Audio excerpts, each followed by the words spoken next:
Так, ну я вот купил, короче, шкив контрактный и гайку взял. Получается, по идее, должна вот такая гайка стоять.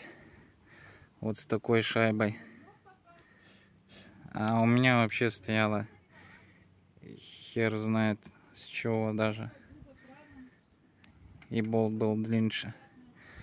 То, что там обломалось, я высверлил, выкрутил с помощью вот этого наборчика.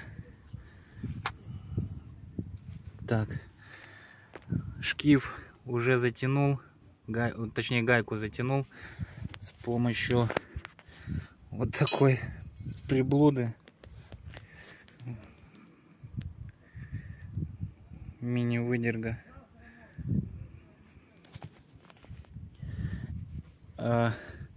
Упирал ее вот в этот паз, вставлял и вот сюда упирал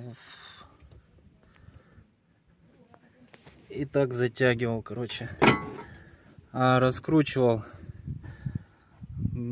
головка на 17 сюда вставлял, ставил сюда и стартером крутил, так она и открутилась у меня.